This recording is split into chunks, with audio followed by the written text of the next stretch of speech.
मेरी मुट्ठी में बंद है क्या? बता दो ना। नाच पान मसाला, नाच पान मसाला। अब यहाँ पर जो है चचा दौड़ते हुए आते हैं और आके इन्हें बताते हैं कि बाबूजी ने जो दफ्तर में एक अफसर को जो है अंग्रेज़ अफसर को मुआयना कराते हुए उनके सर पे शीशे का गुलदान दे मारा।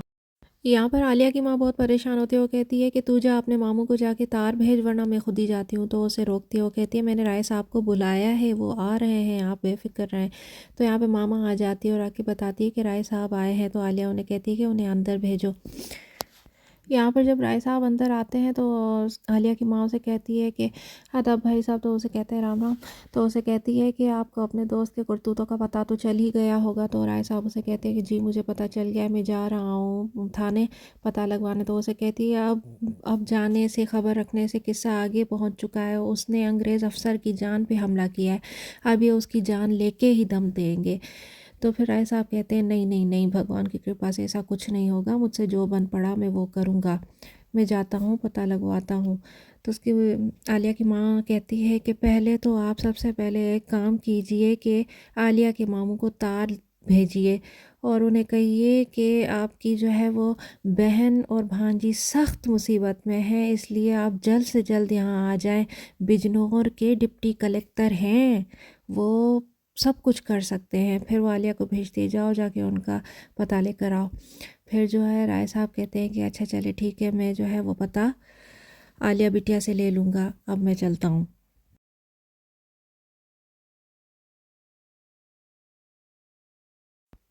यहाँ पर आलिया आती है और आके राय साहब को कहती है कि ये ऊपर वाला जो पता है ये मामू का है और नीचे वाला पता जो है वो मेरे बड़े चचा का है। आप मामू को भेजे ना भेजे तार, लेकिन मेरे बड़े चचा को ज़रूर तार भेजिएगा। तो राय साहब उसे कहते हैं कि जीती रहो बिटिया, मैं ज़रूर भेज दूँगा, मैं दोनों को ही भेज दूँगा।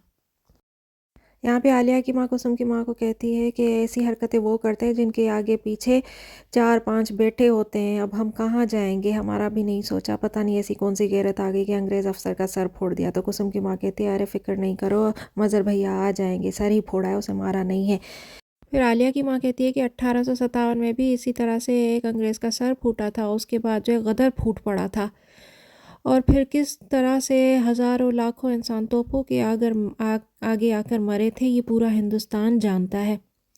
तो कुछ यहाँ पे जो है वो उसके भाई का तार भी आ जाता है और वो जब उसे पढ़ती है तो फिर की माँ जो है वो उससे पूछती है क्या है इस तार में। तो उसे बताती है कि मज़हर की बदमाशी ने एक बहन को भाई से जुदा कर दिया। अब मेरे भाई कह रहे हैं कि इक़दाम कत्ल एक बहुत बड़ा जुर्म है और ऐसे शख्स के बीवी बच्चों की सरपरस्ती करना जो है उसके लिए भी ख़तरा है, उसकी नौकरी को भी ख़तरा है। ये सुन के जो है आलिया को बहुत ज़्यादा गुस्सा आ रहा होता है।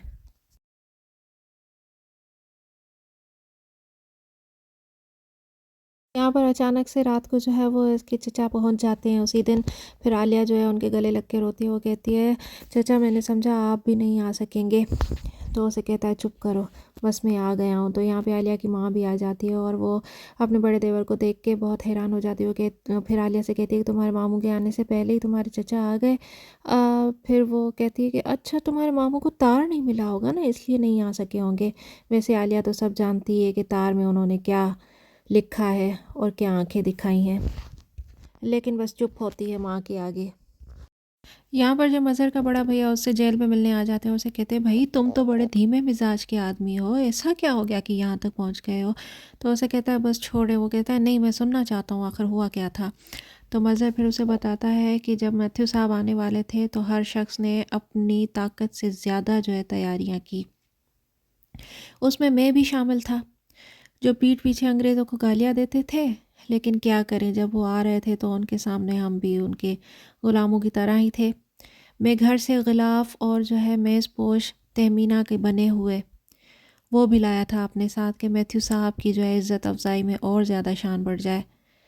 अब उसने क्या किया कि अपने जूते समेत जो है उन्हीं मेज़ पोश और उन्हीं ग़िलाफ़ पे अपने जूते रख दिए।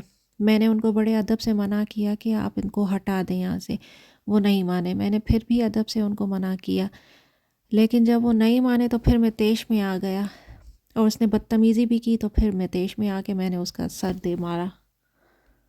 और फिर जो है मज़हर उसे कहता है कि ना अब उम्मीद है कि आइंदा ऐसी हरकत नहीं करेगा। तो अज़हर भैया कहते हैं कि करेगा, और ज़रूर करेगा और जानबूझ के करेगा, क्योंकि तहज़ीब तो इन फिरंगियों को कहीं से छूकर भी नहीं गुजरी है, कमबख्तों को। अज़हर उससे कहता है कि मुझे अपनी फ़िक्र नहीं है, मुझे आलिया और उसकी माँ की फ़िक्र है, अगर हो सके तो उन्हें अपने साथ ले जाएं। तो उसका बड़ा भैया उसे कहता है कि मैं अभी ज़िंदा हूँ, जब मर जाऊँ तो तब ये फ़िक्रें पालना। और वैसे मैं भी यही सोच रहा था कि यहाँ अकेले रहने से बेहतर है मैं उन्हें अपने साथ ले जाऊँ, वहाँ अपनों के साथ मिल बैठेंगे और मैं तुम्हारे लिए जो है शहर का सबसे बड़ा वकील करूँगा, और जो है तुम्हारी पेशी के लिए इनके लिए मैं आता रहूँगा, और कभी किसी चीज़ की ज़रूरत हो तो मुझे ख़त ज़रूर लिखना मेरे भैया। अब मैं चलता हूँ। सॉफ्ट खोपरे का मजा, ज़ाफ़रान तिल इसमें ज्यादा, सारा घर अब इसको खाए।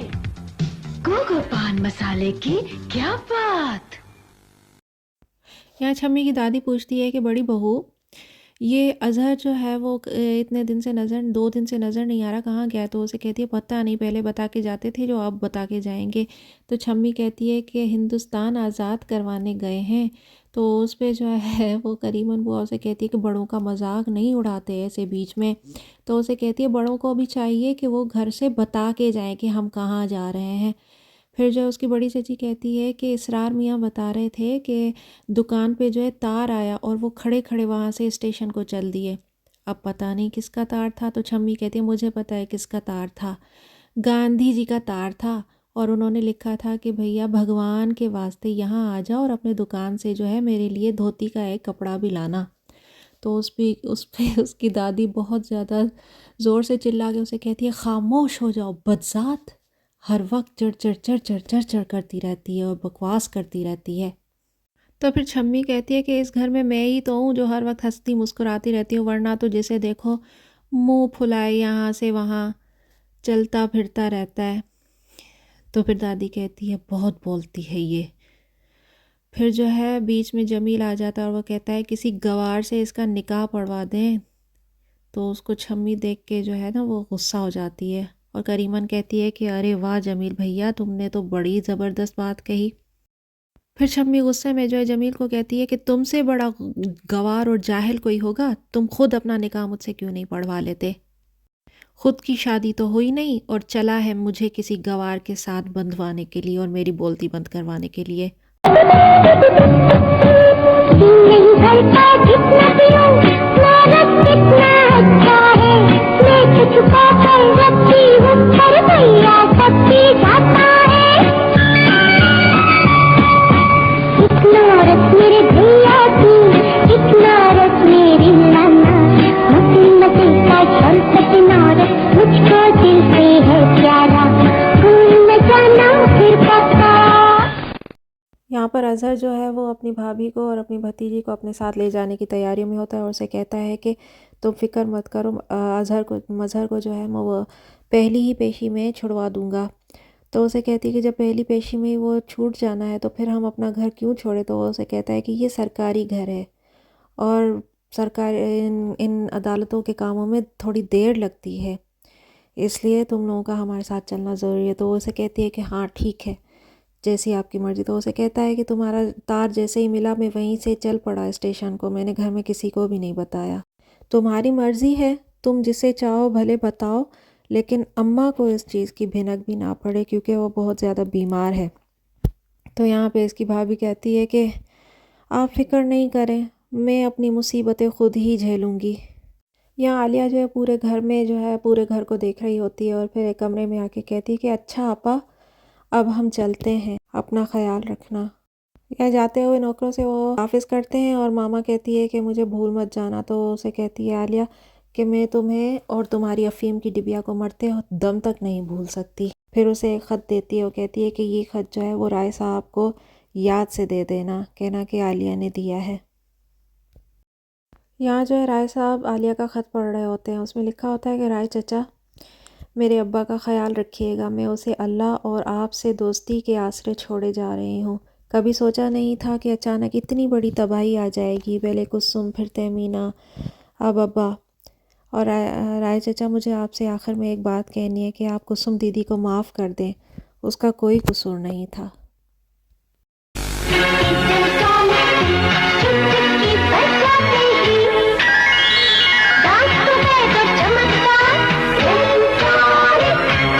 यहाँ जो है रात को देर से ये लोग पहुँच जाते हैं। वहाँ पे जो है वो जमील की माँ इन्हें देख के बड़ी परेशान हो जाती है। कहती है इलाही मदद, क्या हो गया अचानक से इतना? और वो बहुत ज़्यादा परेशान होती है। कहती है मेरे दिल में बड़े होल उठ रहे हैं, तुम इतनी खामोश क्यों, कुछ तो जवाब दो मुझे। अजहर उसे कहता है कि अरे यही पूरी रामलीला सुनोगी क्या, देखती नहीं हो उनके चेहरों से परेशानी टपक रही है, इनके लिए कमरों का बंदोबस्त करो और इन्हें जो है पहले आराम करने दो, फिर कर लेना सारी बातें।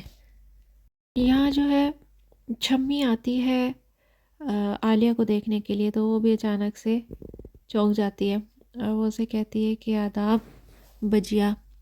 तो उसे कहती है कि हाँ छम्मी, वो उसे कहती है कि आप मुझे पहचान गई, आपको कैसे पता चला मैं छम्मी हूँ? तो फिर आलिया उसे कहती है कि बड़े चचा के घर में एक ही तो लड़की है जो मुझे बजिया बुला सकती है। सूरत तो देखो कितनी मासूम सी है, जैसे फरिश्तों ने साया किया हुआ हो। मैं आपका इंतज़ार कर रही थी, मैं आपके साथ नाश्ता करूंगी। तो उसे कहती है कि तुम भी नाश्ता कर लेती। तो उसने कहा नहीं, मैं आपके बिना क्यों करूं, यहाँ तो सबके सब खुदगर्जी हैं, किसी को किसी की कोई परवाह नहीं होती, चले हम नाश्ता करते हैं। यहाँ पे जो है वो करीमन बुआ कहती है मालिक मुजफ्फर के ज़माने में सच्चे घी में भुनी हुई पूरियाँ होती थी जो 10 दिन तक नहीं सूखती थी। फिर शम्मी कहती है हमें किस ज़माने में नाश्ता मिलेगा, वैसे लगता है तुमसे काम वाम नहीं होता, तुम्हारा भी बंदोबस्त करना पड़ेगा। तो फिर करीमन बुआ कहती है कि हाँ भाई, अब ये भी ज़माने की बात है कि अब छम्मी भी हमें धमकाएगी। अब यहाँ पे जो है इसरार मियाँ आ जाते हैं और उसे कहते हैं कि करीमन बुआ रही है दुकान पे जाने के लिए, नाश्ता मिल जाए तो चला जाऊँ। तो करीमन बुआ कहती है कि भाई अजीब बेगैरती है, मेहमानों ने नाश्ता किया नहीं और इनको जो है नाश्ते की पड़ी है। मजाल है कि इसरार मियाँ अपनी जगह से भी हिल जाएं अगर कुछ ना मिले तो। फिर छम्मी हंसती है, कहती है इसरार चचा को तो सिर्फ करीमन बुआ ही ठीक करे। या आलिया की माँ कहती है इसरार अभी तक यहीं पड़ा हुआ है। हाँ भाई, बड़े भैया के ही कारनामे होंगे। तो उसकी बड़ी भाभी कहती है कि अरे बेचारा कहाँ जाएगा, वैसे भी दुकान को भी संभालता है। यहाँ आलिया की माँ उसे कहती है कि नाश्ता कर चुको तो फिर सामान को देख लेना, रात से वहीं का वहीं पड़ा है। तो उसकी बड़ी चाची कहती है ये क्या देखेगी, जमील और शकील आएंगे वो खुद ही देखेंगे। फिर वो आलिया से कहती है कि तुम तो बड़ा ऊपर वाला कमरा ही देखोगी ना। वैसे ऊपर वाला कमरा जो है वो जमील का है, लेकिन जमील ने खुद ही कहा है कि ये जो है ना मेरा वाला कमरा आलिया को दे देना। उनके जो है छम्मी भी चुप हो जाती है।